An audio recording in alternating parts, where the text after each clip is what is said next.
Bakit kayo sumali? Dahil nakakakulang na sa akin! Ano sinabi mo? Kulul ka ba? Ha? Ikaw. Yan ang kaya mo para sa mga anak ng bansa. Kaya niyan, 30. Kaya mo 30? Kaya, boss.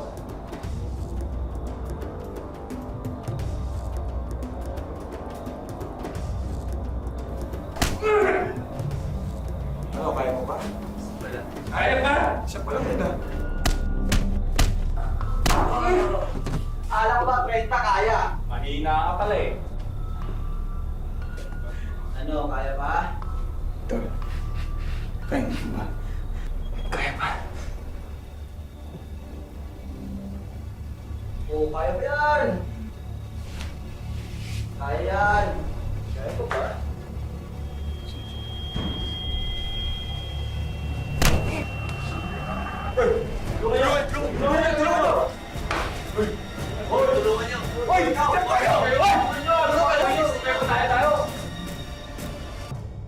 Ang kaibigan daw ang madalas na salamin natin upang lubos na maunawaan ang ating mga sarili.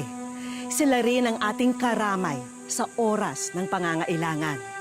Ngunit paano kung ang mga taong itinuring na kaibigan ang siya ring magtutulak sa atin sa kasamaan? Tunghayan po natin ang kwento ni na Ronron at Kobe na nagkakilala sa isang gang na kanilang pinasukan. Kapalit ng pangakong kapatiran, proteksyon at pagkakaibigan. Magandang araw po mga kapuso. Ako po si Vicky Morales at ito ang Wish Ko Lang.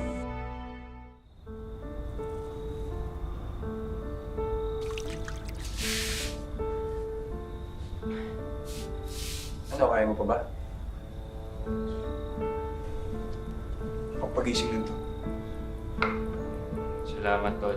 Welcome sa tropa, tol! Isa ka na sa mga anak mo sa akin. Kala ko di nyo na ako kukunin eh. Ba't naman hindi? Ikaw lang ata yung pumayag sa 30 paddle. Pagpanakot lang namin yun. Pero seryoso, ba't ka sumali dito? Para may makasama. Nung namatay kasi tatay ko, pakiramdam ko, mag-isa na lang ako. Hindi ka nagkamali ng sinalihan mo. Dito, may karamay ka. May kapatid ka. Walang husga sa'yo. Bawal ang boring. Lahat gagawin natin. Kakampi natin ang lansangan. Kaibigan natin si kamatayan. Ano, Tol? Handa ka na ba sa pinasok mo?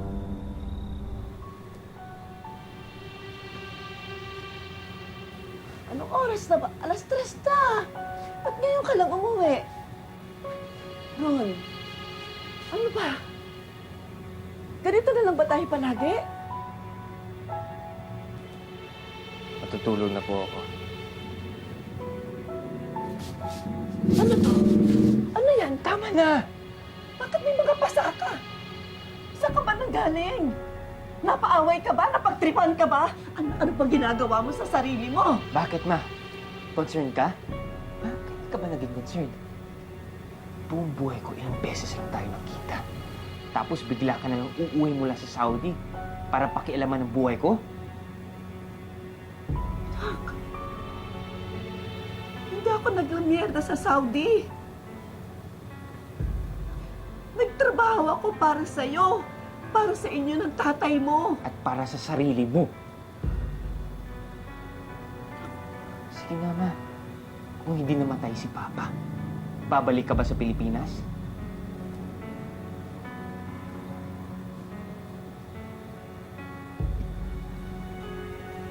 Ano? Hindi ka makasagot. Kasi kala mo lahat nadadaan sa pera. Pero ma, kahit kailan, hindi ka naging nanay sa akin.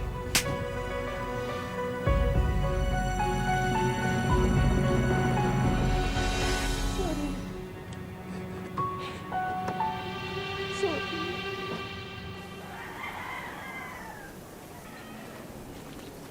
Ano yung cellphone mo?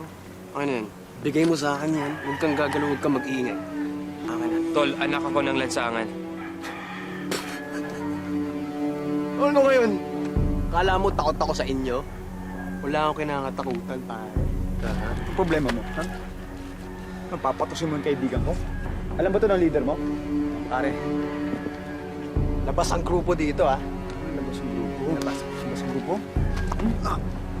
Kung labas ang grupo dito, hindi pwede nitang gripuhin ngayon. Gusto mo ba yan? Hindi. Baka gusto mo balik yung cellphone ko. Ito na. O, kagam eh. Mag-sorry ka. Mag-sorry ka! Sorry. Hindi na. Sige. Chupe. Go. First time mo ba yung kanina? Ha? Gulat nga ako sa kanya. Sinabi ko na nga anak ko ng lansangan pero kinuha pa rin yung cellphone ko. Pero ngayon, dahil yun yung ibig sabihin ng samahan natin. Proteksyon, tulungan, kapatiran. Diba? Tama. Pero, kung mag-isa ka, dapat kaya mo yung sarili mo. Diba? Tama. Kaya, regalo ko sa'yo. Gamitin mo to kapag nagkagipitan.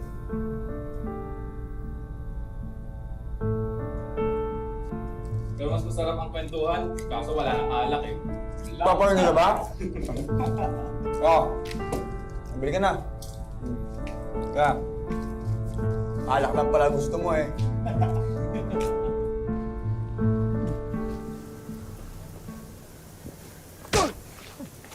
Saan mo dinala ang pera? Hindi ko alam. Ang bata ka, hindi ka talaga amin. Bakit ba ayaw niyo maniwala sa akin? Hindi ko nga alam eh. Ikaw lang ang nakakaalam kung saan ko nilalagay ang ipon ko. Ang bayad natin sa utang yun. Balik ko naman eh. Parang ang laki-laki ng kinuha ko. Eh, di lumabasin ang totoo. Nanakaw ka. Ganyan ba kita pinalaki? Hindi. At nagpapasalamat ako na hindi ako katulad niyo. Dahil kung nangyari yun, parehas tayo walang kwenta. Walang iya. Sige! Saksakin mo ako! Patayin mo ako! Yun naman yung gusto mo, di ba? Sige. Kung talagang wala ka na natitirang respeto sa akin, magkanya-kanya na tayo. Lumayas ka na rito. Chris, mahal, sa inyo muna ako makikitulog, ha?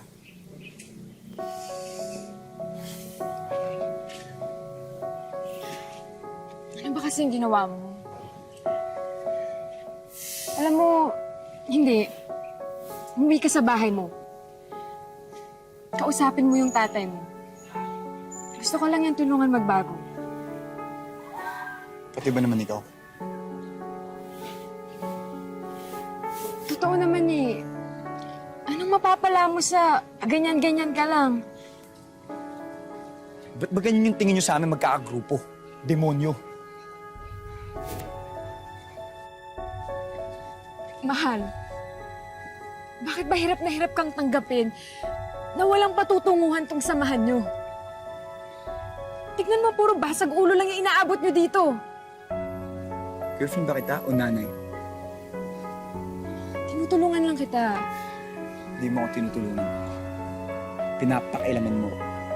Alam mo kung ganyan ka, dito ka na lang. Kasi ang labo mong kausap. Tol, gusto mo dun ka na lang sa bahay? Si mama lang naman yun nandun eh. Ayos lang ako dito, Tol. Basta, huwag ka mabibigla pag bigla na ng sumulpot. Makikain, iligo. Aba, naliligo ka pala. Sira ulo ko talaga. Kala kasi ng mga magulang natin, parati silang tama. Ayaw nilang makinig sa atin. Bayaan ko na yung mga yun. Basta ako, kayo yung pamilya ko. Tol! Susugurin tayo ng grupo ni Jack! Andito! Tara!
Sigurado ka, ha?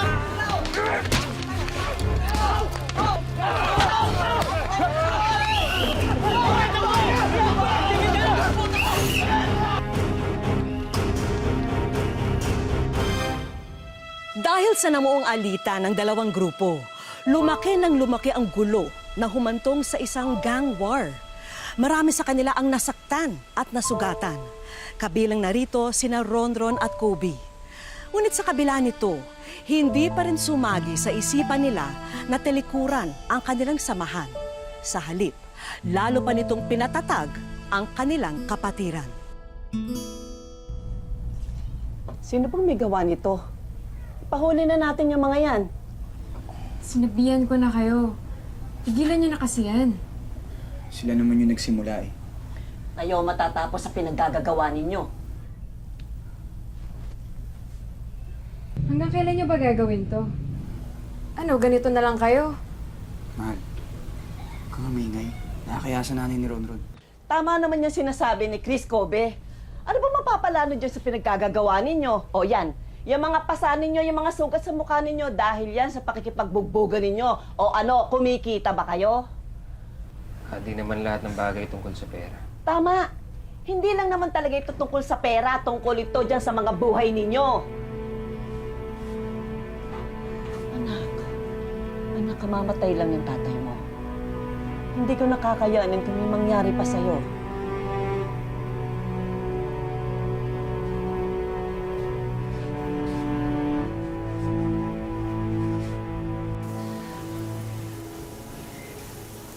Saan mo gusto kumain?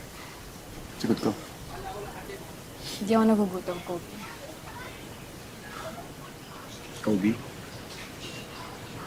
Chris, ano ba talaga yung problema? Ito na naman tayo. Chris, hindi ako manghuhula. Ano ba talaga yung problema? Hindi mo naman kailangan maging manghuhula para malaman mo kung ano yung problema. Kobe, ilang beses na kitang pinagsasabihan. Walang mabuting idudulot yung grupo mo. Ano may mabuti? At ano yung masama? Ano, hihintayin mong mamatay ka?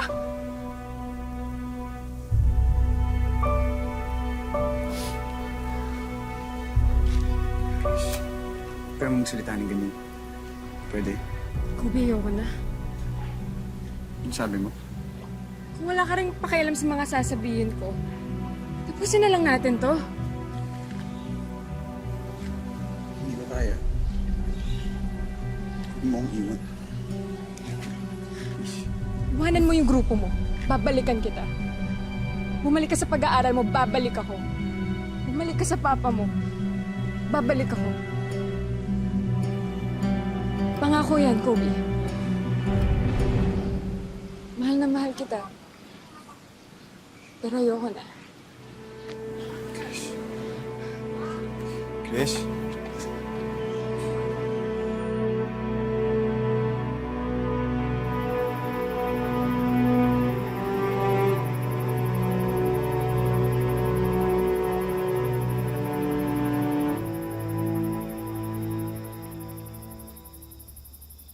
Oy, Dre! Kumusta? Kumusta? Wala akong panahon para makipag-usap sa'yo. Pare, alam mo, hindi ako pumunta dito para makipag-away sa'yo. Okay? May sasabihin. Ginagawa mo dito? May sasabihin lang ako sa'yo. Ano yun? Importante. Ano nga yun? Pare, magkakapit-bahay na din naman tayo dito. Hindi na dapat tayo nag-aaway. Alam mo yun, dapat magkasundo tayo dito eh. Ikaw naman yung may problema eh. Hindi naman ako. Kaya nga nandito na ako, di ba? Para makipag-ayos ako sa'yo at saka sa grupo mo. Ano? Okay na tayo? Ayos na? Ayos na?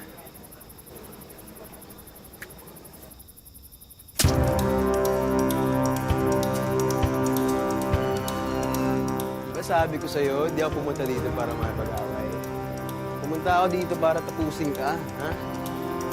Ano? Ano? Tumayo ka dyan!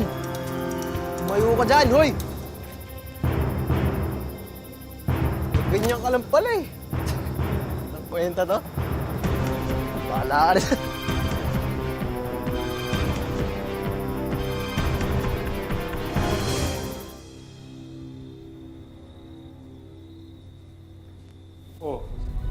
si Kobe? Ang oras na, wala pa siya. Tol! Si Kobe! Nagripuan ni Jake! Bilis! Mukhang malalang tama eh! Tara!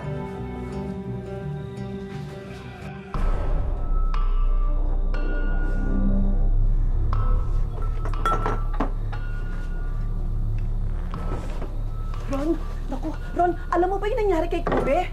Naku naman, anak, kanina pa kita hinihintay. Ano ba hinahanap? Ano yan? Saan ka pupunta? Ano gagawin mo? Ma, tabi. Teka! Hindi ka aalis, dito ka lang. Sinaksak yung kaibigan ko na walang kalaban lang. Tapos yung gusto mo, dito lang ako. Sige, ako na lang sasaksakin mo. Total, hindi ka naman nakikinig sa akin eh. Sige, ako na lang nasaktan mo! Ako na lang nasaktan mo! Ron, sandali! Ron! Ron!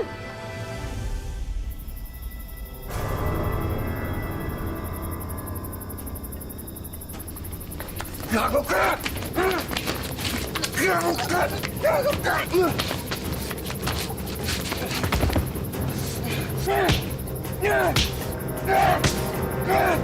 Papatay kita!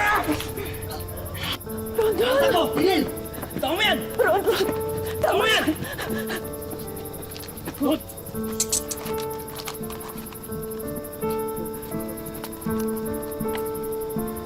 Bakit, ma?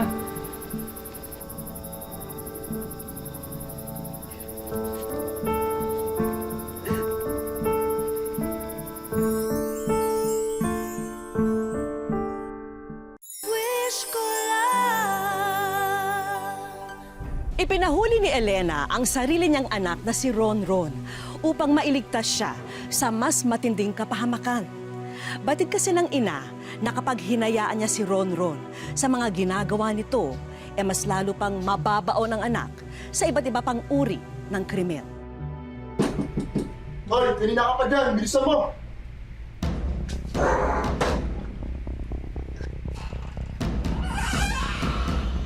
Anak ka lang sana, di ba?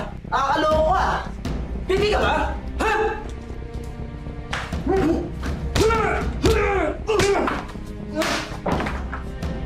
Ikaw, anong ka? Pare, tinan mo nga! Baka may parak! Ano, nalaban ka ba? Ha?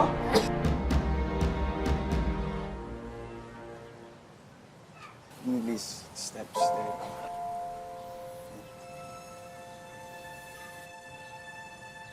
Tol, buti nakalabas ka na. Kala ko kasi napaano ka na eh. Tol, salamat ah. Sinabi sa akin ni Chris yung nagawa mo kay Jack. Pero alam mo, Tol, dapat hindi ko na ginawa yun eh. Tingnan mo, damay ka pa. Nandilib kasi yung paningin ko, Tol. Parang may kitang kapatid eh. Ayaw kong naagrabyado yung pamilya ko. Kumusta na yung grupo? Kumusta na sila? Wala na. Nagkalasa na sila. Wala na palang mga anak ng lansangan. Ron, hindi naman sa panghihimasok, pero siguro pagkatapos ng nangyari sa inyo, time na rin para magbago kayo. Oo nga, Tol. Talikurin na natin sila. Hindi naman nila tayo tinuring bilang pamilya eh. Ron, nandito lang kami ni Kobe para sa'yo. Kaibigan ka pa rin namin. At saka, nakausap ko yung mama mo nung isang linggo. Halos araw-araw siyang nasa simbahan, pinagdadasal ka. Oo nga, Tol. Bumalik na tayo sa maayos na buhay. Tropa pa rin naman tayo eh.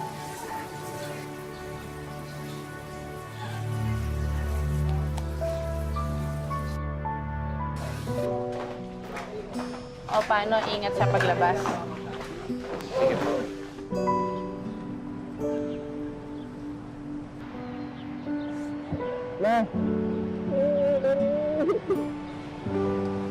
Ma, sorry sa lahat ng nagawa ko at nasabi ko sa'yo. Anak, matagal na kitang pinatawad. Anak, salamat ako. Tara na. Kanina pa kasi naghihintay yung service eh. Alam ko lang yun. Tol, sumama ka pala. Di ba sabi ko sa'yo, Tol? Tropang walang iwanan. Tara na. Tira.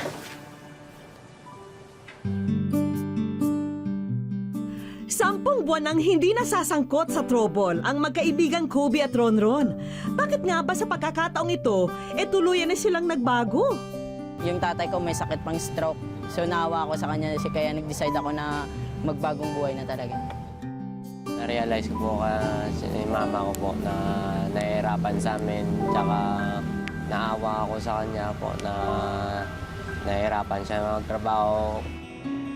Kung dati, ang pagpunta nila sa police station sa Molo, Iloilo ay dahil sa kanilang mga panggugulo sa lansangan, ngayon, narito sila para bisitahin ang mga tinuturing nilang nanay pulis na sina PO2 Fritzy at PO3 Maricar.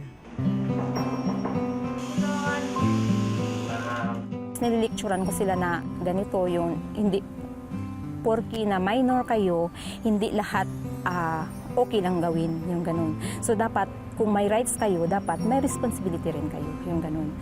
Hindi talaga madali. Dapat kasi kami partner kami dyan eh. So dapat merong makisakay sa makiayon sa trip nila at saka meron ding may maggagalit sa kanila. Kaya yun ang ginawa namin dalawa, kaya nagpartner kami ng kasama ko. Ngayon, inaasikaso ni na Kobe at Ronron ang pagbalik nila sa eskwela.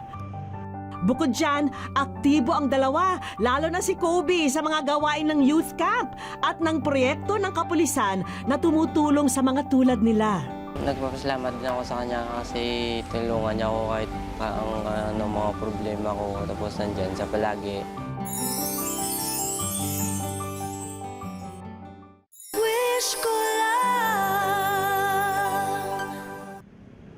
Linggo ngayon at siyempang may practice ang grupo ni na Kobe at Ronron para sa first Iloilo City Inter-District Street Dance Competition sa darating na Agosto. Siyempre, full support ang mga nanay pulis nila.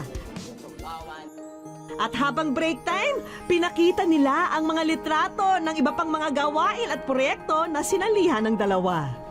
Nagre-represent ng ma'am, Project Bong na about sa ngayon sa mga bullies. Katulad namin na bullies rin kami dati. Ano ibig sabihin ng Bong sa Project Bong? Bringing order to the nemesis of God. Dahil dyan, isang mensahe ang pinarating ko na sa kanila. Hello, Kobe at Ronron! Nakarating sa amin ang kwento niyong magkaibigan at kung paano niyo nagawang piliin ang mas tahimik at maayos na buhay. Nakakahanga ang inyong pagbabago, kaya sa araw na ito, gusto ko kayong parehong sorpresahin dahil kayo ay nasa Wish Ko Lang.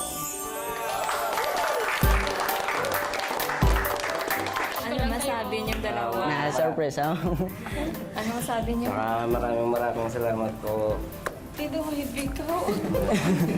Sabi niya, nagpapasalamat daw talaga siya kasi napansin din sila. Kasi noon daw, lagi na lang daw sila napapansin sa mga ginagawa nilang masama. At least ngayon daw may bumati na nagbago sila. Papasalamat po ako kasi dati ano lang kami, sinasabihin, ay, sila, mga grupo, wala yan, wala kaming patungo sa buhay, sabi nila dati.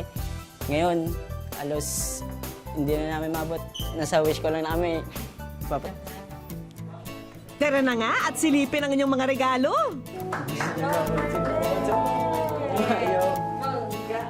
Para sa pamilya ni Kobe, handog namin ang kumpletong bigasan business. Gusto kong tulungan yung tatay ko sa mga problema namin sa bahay.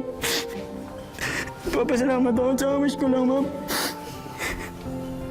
Tsaka yung dalawa kong nanay, ma'am, kasi hindi sila nagsasawang tumulong sa amin kahit hindi nila kami tinutulungan pa rin kami nila. Nagpapasalamat ako sa kanila kasi naging pangalawang nanay ko sila, ma'am. Regalo naman namin kay Ronron ang educational assistance. Makatapos po ako at matulungan ako sa mama ko po na nagpahirap sa ibang bansa para sa amin magkakapatid po. At para makatulong sa mga research nyo sa eskwela while on the move kayo, handog namin ang tigisang tablet with pocket wifi. O Ron, check mo na nga kung maayos na gumagana ang tablet mo. Dahil may espesyal na surprise message pa riyan mula sa mga taong balita namin ay iniidolo nyo. Para kay Ronron, walang iba yon kundi ang point guard ng Ginebra, ang El Teniente na si L.A. Tenorio. Hi Ronron, balita ko madalas kang manood ng mga laro ko at especially ng Barangay Ginebra. Maraming salamat and galingan mo sa pag-aaral mo, napaka-importante yan. Be a good example to others, yan ang importante. So, good luck sa'yo and hope to meet you soon. Thank you po. Tsaka sana rin po makakita kita. Kaya excited din si Kobe sa pagkuha ng tablet niya. Siyempre, hindi naman papahuli ang The Crunch Man na shooting guard ng Beerman na si Alex Cabagnot sa pagbati sa kanyang fan. Thank you, Kobe, for always supporting the San Miguel Beermen. We had a great time in Iloilo. Continue to be good, continue to do good. God bless always. Idol mo si Baby Labs. At syempre, may souvenir silang pinadala para sa ating mga bidang boys. Idol, inspiration to. Yung mga Baby Labs. Idol, thank you rin. Inspiration. May bonus din na bagong basketball shoes para sa inyo. Bagay ba? Kailanman ay hindi dapat natin hayaan ang mga pagkakamali sa nakaraan na diktahan ang ating kasalukuyan at hinaharap. Tulad na lamang ni na Ronron at Kobe na ginamit ang lakas ng kanilang pagkakaibigan upang magbagong buhay. At sila'y patunay na lahat tayo ay may kakayahang magbago. Hanggang sa muli mga kapuso, ako po si Vicky Morales at ito ang Wish Ko Na.